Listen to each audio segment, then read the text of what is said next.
সুপ্রিয় দর্শক মণ্ডলী, আজকের সংবাদপত্রে আপনাদের সবাইকে স্বাগত জানাচ্ছি। দর্শক মণ্ডলী, আমাদের আজকের অতিথি ডক্টর সিদ্দিকুর রহমান খান, ডিন, কলা অনুষদ, ঢাকা বিশ্ববিদ্যালয়। স্বাগত জানাচ্ছি আপনাকে। ধন্যবাদ আপনাকে। এই প্রথম বোধহয় আপনি আমাদের অনুষ্ঠানে আমি প্রথমবারের মতো আপনার সঙ্গে কথা বলবো। শিরোনামটা দেখে নিই। বাংলাদেশ প্রতিদিন জনস্রোতে খালেদা জিয়াকে অভ্যর্থনা, রেমিটেন্স ছাড়া কোনো সুখবর নেই। দৈনিক ইত্তেফাকের শিরোনাম হচ্ছে লাখো মানুষের ভালোবাসায় সিক্ত খালেদা জিয়া, সাইবার নিরাপত্তা আইনের সব মামলা স্বয়ংক্রিয়ভাবে বাতিল হবে, বিতর্কিত 9টি ধারা বাদ। মানবজীবন ভালোবাসার জনস্রোত, হেঁটে ফিরোজায় ফিরলেন খালেদা জিয়া। মার্কিন শুল্ক নীতিতে হুমকির মুখে পোশাক খাত। সমকাল গ্যাসের অভাবে ঘুরছে না কলকারখানার চাকা, নেতাকর্মীর উচ্ছ্বাসে ভেসে ঢাকায় খালেদা জিয়া।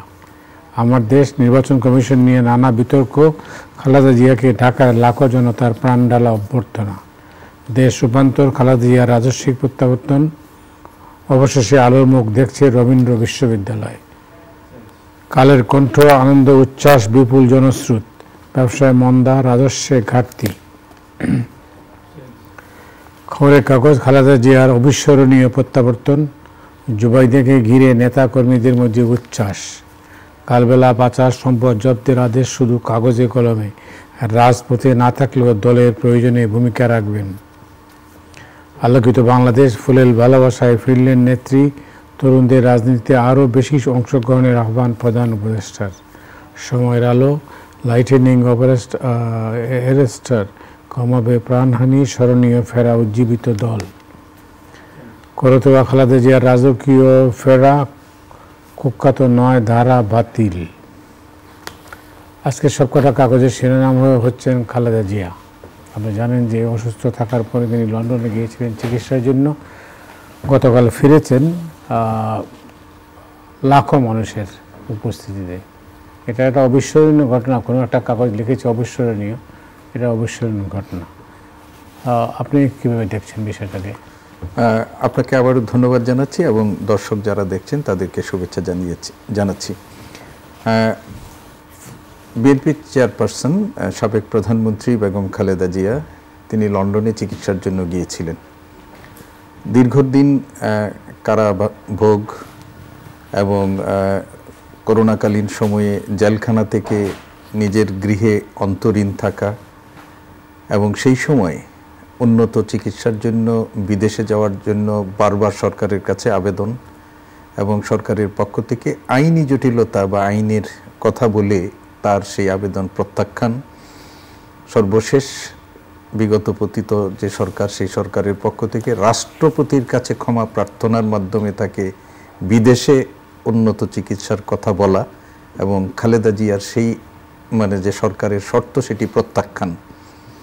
এর মধ্য দিয়ে খালেদা জিয়ার ভবিষ্যতে রাজনীতিতে প্রত্যর্পণ, এমনকি তার বিদেশে উন্নত চিকিৎসা, সেটা এক ধরনের অনিশ্চয়তার মধ্যেই পড়েছিল এবং বিএনপির নেতাকর্মীরা এক ধরনের, শুধু না দেশের মানুষও এক ধরনের এটা আশাই ছেড়ে দিয়েছিলেন যে তিনি কখনো বিদেশে উন্নত চিকিৎসার জন্য যেতে পারবেন। কিন্তু গত জুলাই মাসের যে ছাত্র জনতার গণ অভ্যুত্থান এবং সেই গণ অভ্যুত্থানের মধ্য দিয়ে যে একটা ফেসিবাদী সরকারের পতনের মধ্য দিয়ে পুরো হিসাবটাই পাল্টে গেল। বেগম খালেদা জিয়ার বিরুদ্ধে যে মামলায় তাকে দণ্ড প্রদান করা হয়েছিল, পরিবর্তিত পরিস্থিতিতে সেই সাজাটা বাতিল হওয়ার পর তার বিদেশে যাওয়া নিয়ে আবার নতুন করে নেতাকর্মী বা তাদের মধ্যে একটা উচ্ছ্বাস। তারপরেও কিন্তু একটু সময় লাগছিল বলে অনেকের কাছেই নতুন করে প্রশ্ন হয়েছিল এবং তার এই বিদেশে যাওয়ার একটু বিলম্বিত হওয়ার ফলে রাজনীতিতেও কিন্তু একটা নতুন রকমের গুঞ্জন শুরু হচ্ছিল যে তিনি হয়তো বিদেশে যেতে চাচ্ছেন না, গেলে আবার দেশে ফিরতে পারবেন কিনা। আর যখন তিনি যাচ্ছেন সেই সময়ও কিন্তু এক ধরনের প্রচারণা ছিল যে তাকে বিদেশে পাঠানো হচ্ছে, হয়তো আর তিনি দেশে ফিরতে পারবেন না, এই ধরনের কথা ছিল। তো সেই রকম একটা অবস্থার মধ্যে তার আজকে যে দেশে ফিরে আসা, এবং আপনি এইখানে যে পত্রিকাগুলোর কথা বললেন, আমরা মনে করি যে এই পত্রিকাগুলোতে যথার্থভাবেই লিখেছে যে একটা রাজকীয় প্রত্যাবর্তন তার দেশে হয়েছে এবং একটা ঐতিহাসিক একটা প্রত্যাবর্তন তার হয়েছে। তিনি যখন গিয়েছিলেন সেই সময়ে কিন্তু বিএনপির নেতাকর্মীরা তাকে বিপুলভাবে সংবর্ধিত করে তার গিয়েছিল। কাতারের আমি তাকে একটা রয়্যাল মানে আমরা বলবো যে এয়ার অ্যাম্বুলেন্স তাকে দিয়েছিলেন, এবং আমরা জেনেছিলাম যে তিনি বাংলাদেশ বিমানে ফিরবেন, কিন্তু শেষ পর্যন্ত সেই রয়্যাল অ্যাম্বুলেন্সে তিনি ফিরলেন, এয়ার অ্যাম্বুলেন্সে তিনি দেশে ফিরলেন।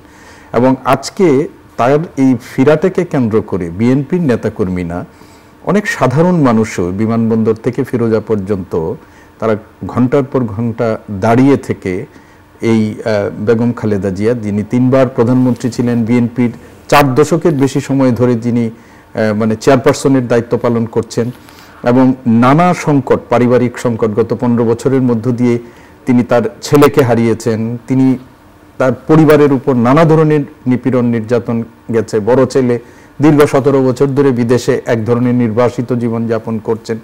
সেই অবস্থার মধ্য দিয়ে তিনি যে নানা শারীরিক সমস্যার মধ্য দিয়ে তিনি টিকে ছিলেন, এবং আজকে যখন চিকিৎসা শেষে তিনি যখন মোটামুটিভাবে একটু সুস্থ হয়ে দেশে ফিরলেন, এটা বিএনপির নেতাকর্মীদের জন্য আজকে বিরাট প্রাপ্তি। এবং দেশের যারা গণতন্ত্রকামী মানুষ, আমরা এই গণতান্ত্রিক, আমি এই জন্যই বলছি যে আপনার বেগম খালেদা জিয়া তিনি একজন গৃহবধূ ছিলেন, একটা বিশেষ পরিস্থিতিতে দলের প্রয়োজনে তিনি রাজনীতিতে এসেছেন।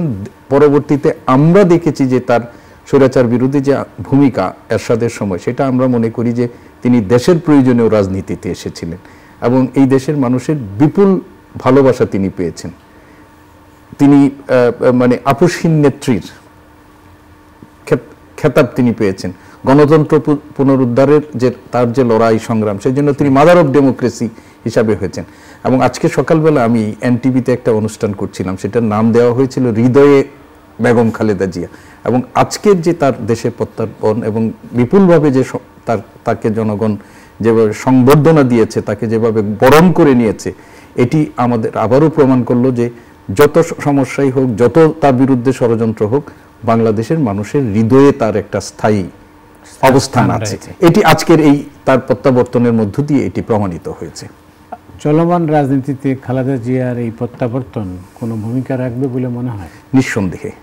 প্রথম কথা হলো, এটি বিএনপি যে রাজনৈতিক দলটি, আমরা জানি গত 15-16 বছর ধরে বিএনপির বিরুদ্ধে যে ধরনের একটা রাজনৈতিক নিপীড়ন চলেছিল, নেতাকর্মীদের বিরুদ্ধে চলেছিল, বিএনপি কিন্তু এক ধরনের রাজনৈতিক সংকটের মধ্যে ছিল।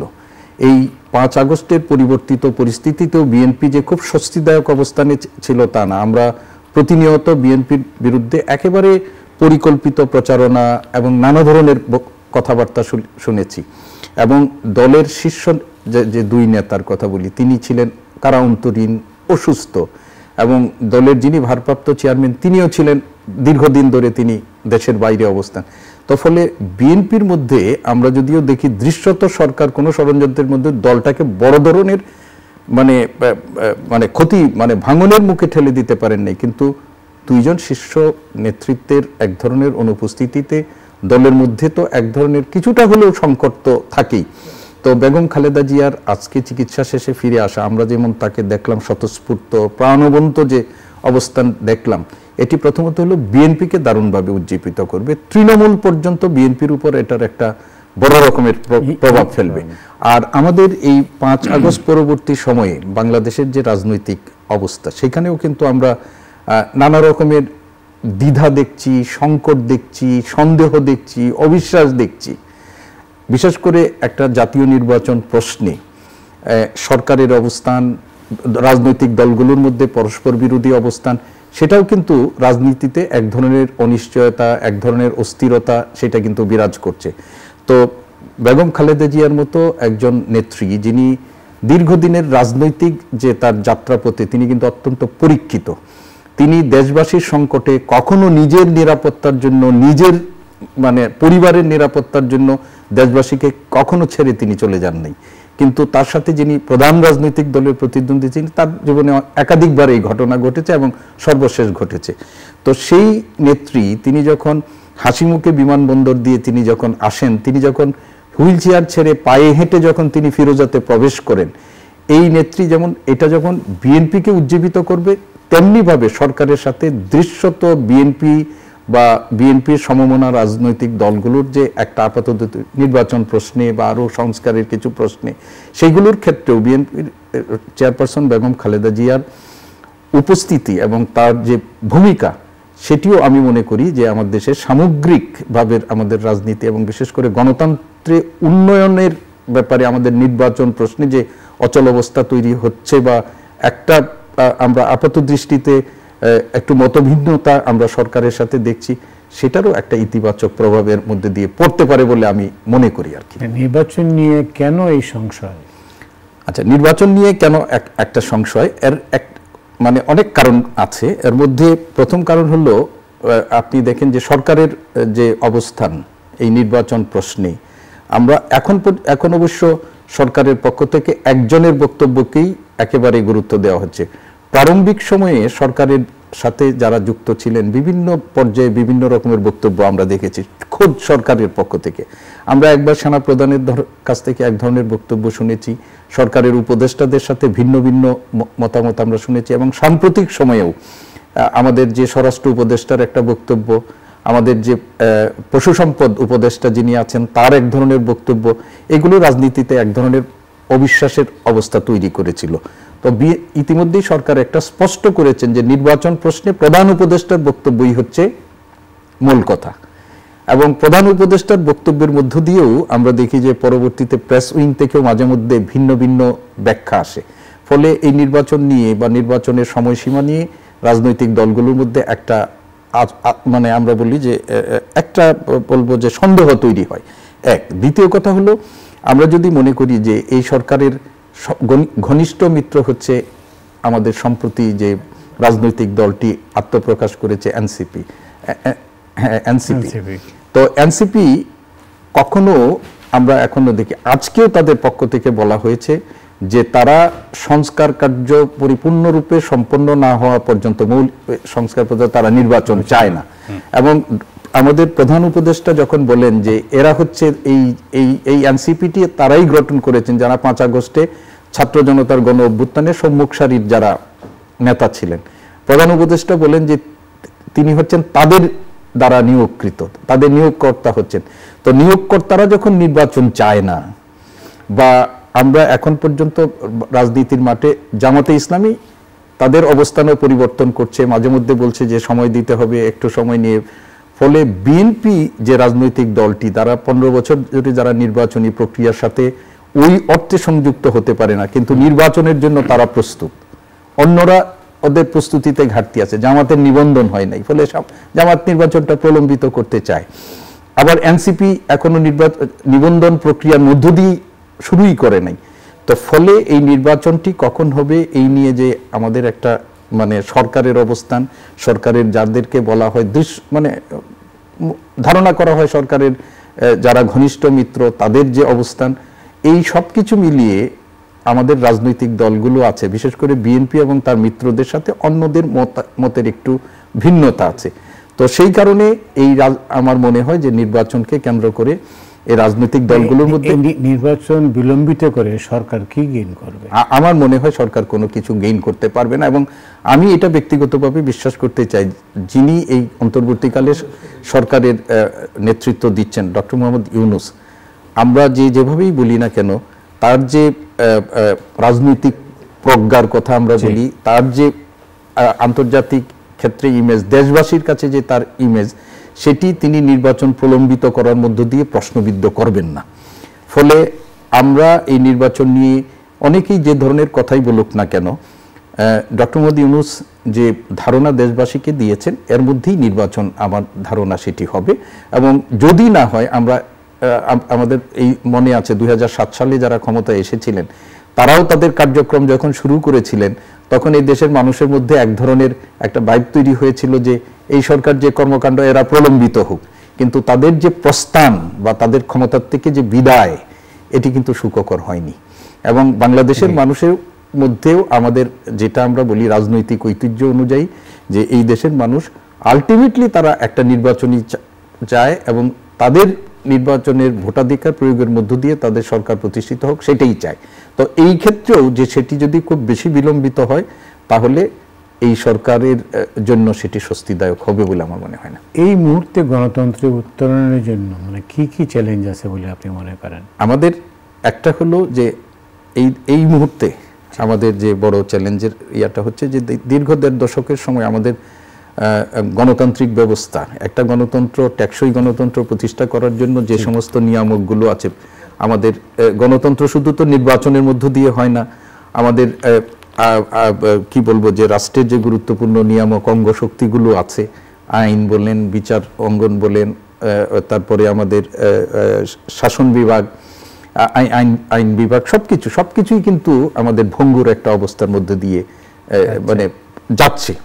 এবং এই সরকার এই ভঙ্গুর অবস্থা থেকে এটাকে উত্তরণ করার জন্য কিন্তু খুব মৌলিক যে পরিবর্তন ইতিমধ্যেই মানে কিছু করতে পেরেছেন দৃশ্যমান, আমাদের কাছে কিন্তু এটি এখন পর্যন্ত 8 মাসে সেটি মনে হয়নি। একটু আগে একটা পত্রিকার মধ্যে মানে শিরোনামে দেখেছি যে রেমিটেন্স ছাড়া অন্য ক্ষেত্রে কোনো সুখবর আর কোথাও নেই।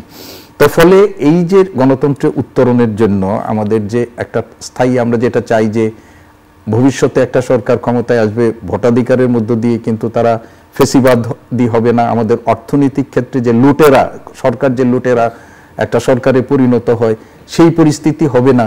তো এই কাজগুলো করার জন্য যে উদ্যোগ, যে ব্যবস্থাপনা, সেইগুলোর কোনোটাই কিন্তু এখন পর্যন্ত আমরা সেই অর্থে আমরা দেখিনি।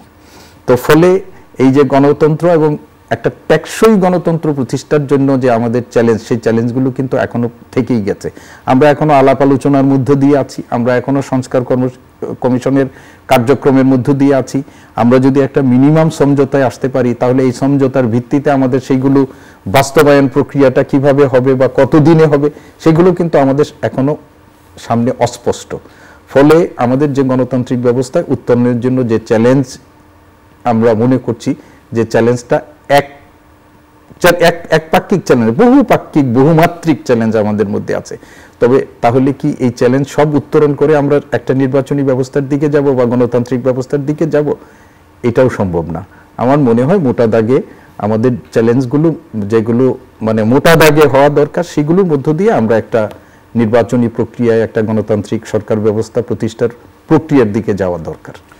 অনৈক্য, বিভাজন এসব রেখে আপনি কিভাবে এটা, এই যে জাতীয় ঐক্যমত্য কমিশন গঠন করা হয়েছে, এটার কাজ কি? এটা তারা কি, আপনি কি মনে করেন যে যে অনৈক্য রয়েছে, বিভাজন রয়েছে, তা কি দূর করা সম্ভব?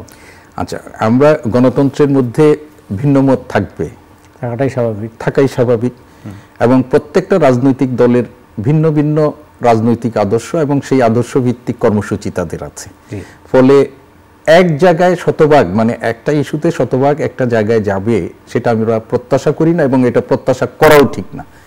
কিন্তু কতগুলো মৌলিক প্রশ্নে অন্ততপক্ষে মিনিমাম একটা সমঝোতা হতে হবে।